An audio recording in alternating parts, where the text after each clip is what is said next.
Hello दोस्तों, नमस्कार। आप सभी के channel get pro yourself पर एक बार फिर से स्वागत है। दोस्तों, आज हम फिर से एक नई कहानी लेकर प्रस्तुत हैं। दोस्तों, कहानी का नाम है पत्थर कैसे बना भगवान। चलिए दोस्तों, कहानी शुरू करते हैं। लेकिन दोस्तों, कहानी अच्छी लगने लगे तो उसे लाइक कर देना और चैनल को ज़रूर सब्सक्राइब कर लेना। चलिए दोस्तों, स्टार्ट करते हैं। कई बार जब लोग जीवन में काम करना शुरू करते हैं तब उन्हें बहुत ज़्यादा दर्द होता है, तकलीफ़ होती है, उन्हें बहुत ज़्यादा मेहनत करना पड़ता है और ये बात उनसे बर्दाश्त नहीं हो पाती है। उनका शरीर जवाब दे देता है और वो उस काम को छोड़कर किसी और तरकीब से सफल होने का प्रयास करते रहते हैं। लेकिन याद रखिएगा, इस प्रकार से कोई भी व्यक्ति जीवन में सफल नहीं हो पाता है। याद रखिएगा कि सफलता का मार्ग मेहनत, दर्द और तकलीफ से होकर गुजरेगा और यह आपको सहना ही पड़ेगा। तो इसके लिए आपको हमेशा तैयार रहना पड़ेगा। तो चलिए इस बात को एक कहानी के माध्यम से समझते हैं। एक बार एक मूर्तिकार अपनी छेनी और हथौड़ी से एक पत्थर को भगवान की मूर्ति का आकार देने का प्रयास कर रहा था।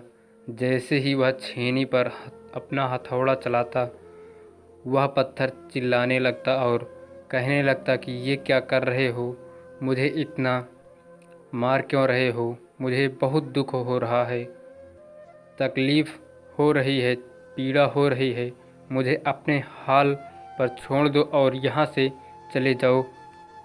मूर्तिकार ने उस पत्थर से कहा, मुझे बहुत अच्छे से पता है कि तुम्हें बहुत ज़्यादा दर्द हो रहा है, तकलीफ़ हो रही है और तुम बहुत ही ज़्यादा पीड़ा में हो, लेकिन यदि आज तुमने इस दर्द को नहीं सहा, इस तकलीफ़ को नहीं सहा तो जीवन भर तुम इसी प्रकार पड़े रहोगे। मुझे पता है कि तुम में आगे बढ़ने की अपार संभावना है। तुम एक बहुत अच्छे पत्थर हो, लेकिन यदि तुम इसी प्रकार से रहोगे तो कभी भी आगे नहीं बढ़ पाओगे। इतना कहकर मूर्तिकार औजार उठाए ही थे कि पत्थर फिर से चिल्लाने लगा, गिड़गिड़ाने लगा, विनती करने लगा कि मुझे अपने हाल पर छोड़ दो। मुझे पता है कि जीवन के लिए कौन सी चीज़ सही है और कौन सी चीज़ गलत है। मुझे बहुत ज़्यादा दर्द हो रहा है। अब मैं इस तकलीफ़ को बहुत ज़्यादा देर तक नहीं सह सकता।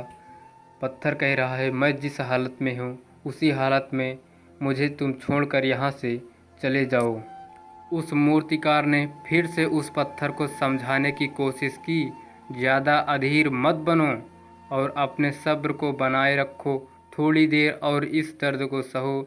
यदि इस दर्द को सह लिया तो मैं भगवान की मूर्ति के रूप में तुम्हारी स्थापना करवाऊंगा और फिर दूर दूर से तुम्हारी पूजा करने आएंगे और पंडित और लोग तुम्हारी सेवा करेंगे।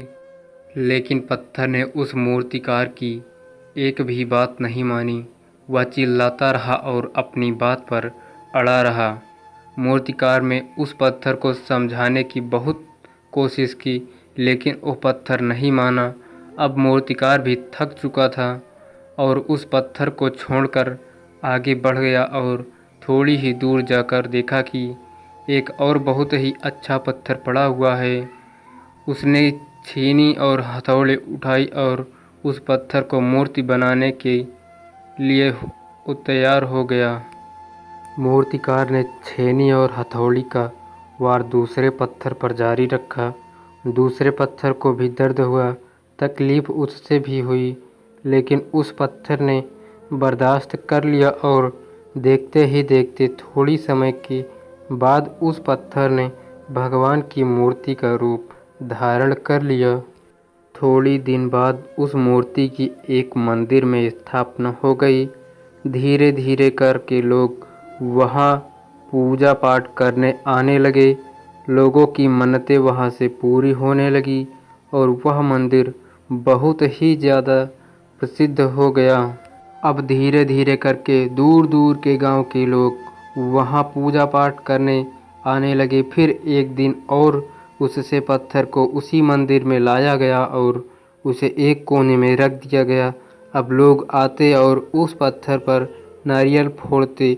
ये कोई पत्थर नहीं बल्कि ये वही पत्थर था जिसने दर्द को नहीं सहा था। अब वो पत्थर मन ही मन बहुत ज़्यादा पछता रहा था, दुखी हो रहा था और अपने आप से कह रहा था कि काश मैं उस दिन उस दर्द को, उस तकलीफ़ को सह लिया होता तो आज लोग मेरी भी पूजा करते। इसीलिए आप भी अपने जीवन में हमेशा याद रखिएगा कि जब भी आप अपने करियर की शुरुआत में किसी काम को कर रहे हो, पढ़ाई कर रहे हो या कोई भी काम कर रहे हो और उसमें आपको दर्द हो रहा है, तकलीफ़ हो रही है, ज़्यादा मेहनत करना पड़ रहा है तो आप रुकिएगा मत, किसी और रास्ते की शुरुआत मत करिएगा, क्योंकि कोई और रास्ता आपको सफलता नहीं दे सकता। आपको उस दर्द को, उस तकलीफ़ को सहना ही होगा और उस दर्द को, उस तकलीफ़ को सहकर आप ज़्यादा मजबूत बनेंगे और तभी आप अपने जीवन में आगे बढ़ पाएंगे। और जीवन में हमेशा याद रखिएगा कि आपको पहले पत्थर की तरह नहीं बल्कि दूसरे पत्थर की तरह बनना है। दोस्तों, आज की कहानी कैसी लगी? अच्छी लगी हो तो एक प्यारा सा कमेंट ज़रूर कर देना, जिससे कि आने वाली कहानियाँ बड़ी ही इंटरेस्टिंग रहें। चलिए दोस्तों, आज की वीडियो यहीं समाप्त करते हैं। अगली कहानी के साथ फिर से मिलेंगे। जय हिंद, जय भारत, नमस्कार, वंदे मातरम।